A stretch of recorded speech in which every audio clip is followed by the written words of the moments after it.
Hey guys, we're today we're doing Revelation chapter 14 today. As we continue, we're over halfway done now, and we're just gonna go through. We're gonna read the verses, and I'm gonna give, for the record, I'm gonna give some of the things that I understand so far. Uh, and if I'm wrong on anything, please correct me. Show me in the comments. And that's it. So let's go. Revelation 14, chapter 1. And you guys may hear some noise. There's a football game. I do these videos usually outside on my dad's porch, and we live right behind a football stadium. Uh, so, but I don't mind the noise. It kind of adds to it. So, okay, Revelation 14. It says, "And I looked, and lo, a lamb stood on the Mount Sion, and with him 144,000, having his father's name written in their foreheads." Now notice how it's the Son of God, it's his father's name. And we know every time you see name denotes character. So God the Father's character is written in our foreheads, in our minds. Okay? That just like the mark of the beast that could go in the forehead, it go in the hand. Well, God's seal, as you're going to notice, the seal of God only goes in the forehead. You can't get it in the hand. It's got to be a belief, mental acceptance, and it's got to be a transformation of character. So it's awesome. So let's continue. Verse 2, it says, "And I heard a voice from heaven as the voice of many waters, and as the voice of a great thunder. And I heard the voice of harpers harping with their harps." Think of how big God is, the Father and the Son, in their true form. Think of how big they are. When they speak, it sounds like many waters because they're so big and powerful, you know? The mountains crumble, the earth quakes. It's incredible, man. So let's look at verse 3. It says, "And they sung as it were a new song before the throne and before the four beasts and the elders, and no man could learn that song but the 144,000 which were redeemed from the earth." Now, you guys know the saying, kind of how I put this together. They say the greatest songs that are written by the people that go through those experiences, and then they write about it and they make the best songs. You know, that's what I've heard. Well, in that same way, the 144,000, you guys, we're going to go through an experience with God the Father and with this through his Son. And it's going to be an experience that nobody else will be able to write that song that we're writing. We're each going to write it individually. So this is telling us that it's an experience. I love that. That's what I see out of that. So let's continue. "These are they which were not defiled with women." Now, this is not talking about like literal virgins on the earth. This is, remember, women are churches. So not defiled with women is going to be not defiled with churches. That's what I get out of that. "For they are virgins. These are they which follow the Lamb wherever he goes. These were redeemed from among men, being the first fruits unto God and to the Lamb." So that's beautiful. So they're not going to be defiled with churches and all the Catholic, and you can add all the Protestant churches to that, all the doctrines and beliefs and traditions and everything that goes into that. The 144,000 are going to come out of that. Okay, they're coming out of all the churches, and they're learning the Bible God's way. So they're not going to be defiled with all that. And even if they once were, they're going to unlearn everything that they've ever been taught their whole lives, and they're going to learn God's Bible truth. So I love that. That's amazing. That's happening to me. But I have not been born again. I still have some sin that I'm working with God right now. That it's a struggle, and it can be very difficult until we learn how to get out of it. By the Son of God being placed in our hearts by his Spirit. So let's continue. Verse 5, "And in their mouth was found no guile, for they are without fault before the throne of God." That's because their sins have been forgiven. They have received a full pardon of transgression. And when God looks at them, he sees their Son, the blood of his Son. So they are without fault. They have no sin because it's all been removed and forgiven. Now notice how there's no fault in their mouth, and there's no guile, there's no deception. That's because they came earlier. We read about the virgins. They came out of the churches. They unlearned all the church doctrine and all the worldly doctrine, and they learned God's Bible truth. And then out of their mouth was they deceived nobody. They were preaching and teaching directly from the Bible and nothing else. That's incredible right there, because we see that starting to happen in our world like no other time that we've ever seen. Verse 6, and we would have saw the same thing going on with the disciples, the same thing going on in Ellen White's day in the Millerite movement in the middle of the 19th century. People were coming out of the churches and learning the Bible the correct way, like the Holy Ghost teaches us. So, verse 6, and now this, you guys, the next 6 verses are what's called the 3 angels' messages, okay? They're the final warning message that go to the world. The first one is an incredible message, and the next 2 are what's going to happen if people because they reject this message. Now notice this, verse 6. And I saw another angel fly in the midst of heaven, having the everlasting gospel to preach unto them that dwell on the earth, and to every nation and kindred and tongue and people. Now, before we continue, you guys, if we go to Matthew 24, that chapter is about the end of the world also. If we compare this, there's many other places too, but if we just look at one spot, notice how it says the everlasting gospel. And so far we've been learning how they're not going to be defiled with the churches. They're going to unlearn all the deceptions and all the false doctrines, and they're going to be preaching the truth, the Bible truth. So notice how this angel's in the midst of heaven, and he has the everlasting gospel. Well, this angel, from my understanding, this is the Son of God that has this message, and he's bringing it to the world. Look in Matthew 24:14. As we look at this, notice this. It says, and this gospel of the kingdom shall be preached in all the world for a witness unto all nations, and then the end shall come. This gospel is going to be preached to every person on the face of the earth, you guys. This gospel, it's this everlasting gospel that we're seeing here in Revelation. And we just read, if we look here, you guys, it's going to every nation, tongue, kindred, people. It's going to every person is going to individually have to either accept this or reject it. It's fascinating, man. Let's look in verse 7. It says, saying with a loud voice, here's the first message. It has 4 clauses in it. Now notice this. He says with a loud voice. This is a megaphone voice, a bullhorn. It's being shouted spiritually. It says, fear God and give glory to him.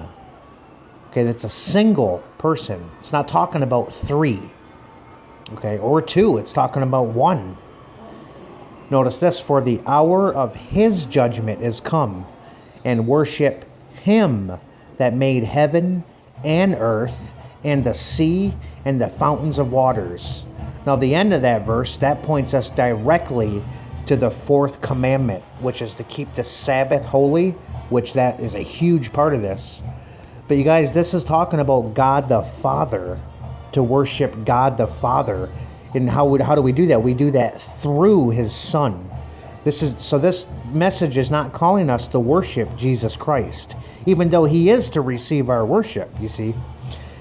But he's calling us to worship his Father, because that's who he worships. That's his God. That's his Father. Even though Jesus is God, he still has a God. So this verse is telling us about God the Father. I never used to see that before when I would read this. I thought this was Jesus that we are to worship, right?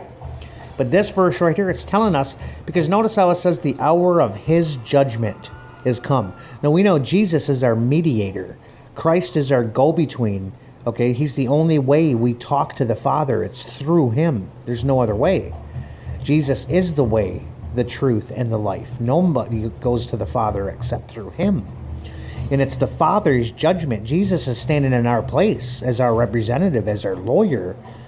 You guys see what I'm saying? But it is God the Father who he is standing in front of that is on the throne during this process in the most holy place of the heavenly sanctuary. You guys, it is the Shekinah glory that is in between the two cherubim. This is God the Father here. And that's fascinating to me because I always thought this was Jesus. So let's look at verse 8.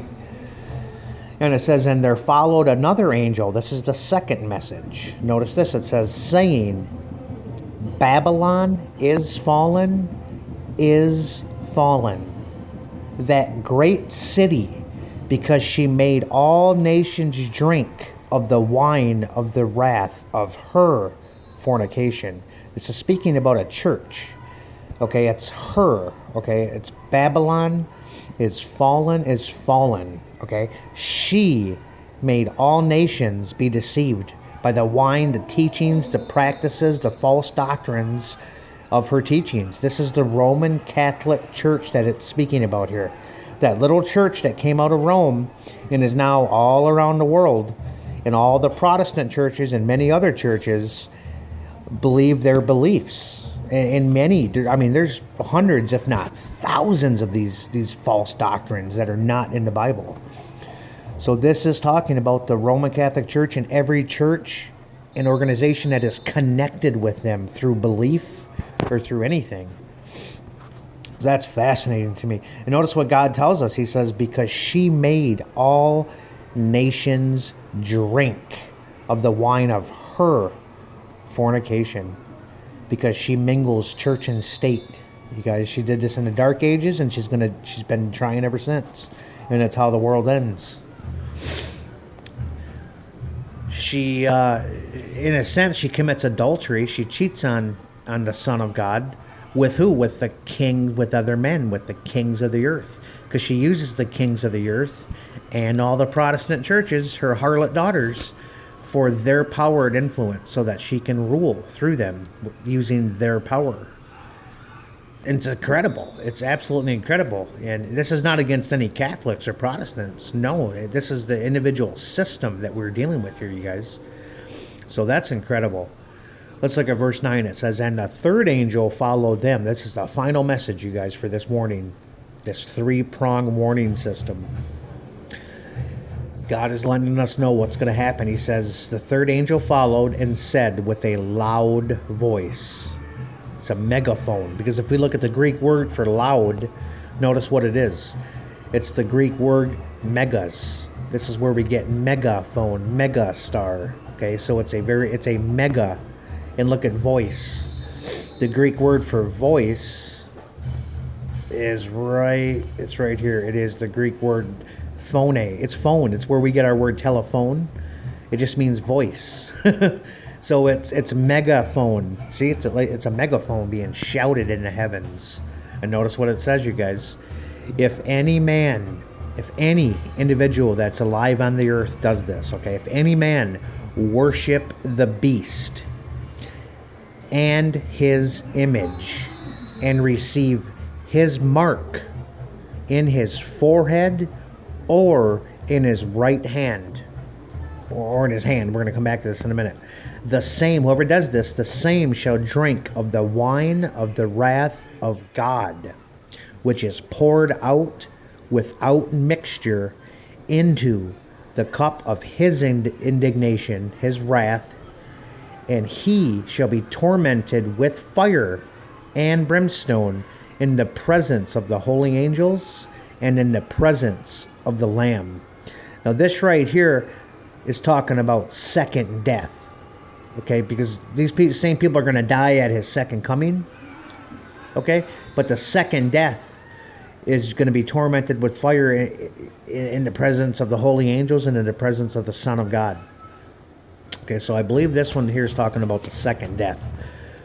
But it could be first or second death because the angels and the Son of God are going to be here for both of them, okay, in a sense. So, but if we go back up here and look at verse 9, you guys. Now, we know the beast, we've already went through this in 13. That beast this is speaking about is the Roman Catholic Papal Church. Okay, the church and state union, and any church that's connected, that's all Protestant churches. I'm pretty sure. I mean, it's almost, I think it's every one of them. And that includes the SDA churches that are today that have been changed, the organizations that are no longer true Seventh-day Adventists. But notice it says, and his image. What is his image? His image is the United States looking just like them. Okay, that's a church and state union of the United States of Protestant America. That's what that is. And receive his mark, which is Sunday, is the mark of their authority. It's their mark, is Sunday. Oh man, you guys, this is the greatest warning of all time right here. Let's look at 11. It says, and the smoke of their torment ascendeth up forever and ever. Now, it doesn't say that they are being tormented in fire forever and ever and ever, because they're not. They will be killed in the second death, and they'll be dead forever. But it says the smoke of their torment ascendeth up forever and ever, and they have no rest, day nor night, who worship the beast and his image, and whoever receives the mark of his name. Okay, that means they're going to have the character of the beast, of Satan, ultimately. They're going to reject everything, and they're going to be violent, and they're going to have anger and jealousy and just all those things that come with that. So, but they are going to be destroyed at second death, which is the lake of fire. That is the final death, and nobody comes back from that death. You're gone. So I don't want that. I don't want any of us to have that. Let's look at verse 12. It ends with this. Here is the patience of the saints. Here's the endurance of the saints, okay? Here are they, two things, guys, that keep the commandments of God and the faith of Jesus. Notice it's the faith of Jesus. Think of Galatians 2:20 when it says it's the faith of the Son of God that's in me, okay? We are to have his faith because he gives it to us when his spirit is inside us. So they're going to keep the commandments of God, obviously. I mean, that's the 10 commandments. That's the law of God. And the only way that can be kept is if Jesus Christ, the Son of God, and the Father, ultimately, by their Spirit, are living inside our hearts, and it gives us a new mind. It's the only way the law can be kept while we're on the earth. There's no other way. So that's fascinating to me. And we'll finish up. And it says, and I heard a voice from heaven saying unto me, write, blessed are the dead which die in the Lord from henceforth. Yeah, saith the Spirit. Notice that says the Spirit, because we know it's the Spirit of Christ that is speaking to us. That they may rest from their labors, and their works do follow them.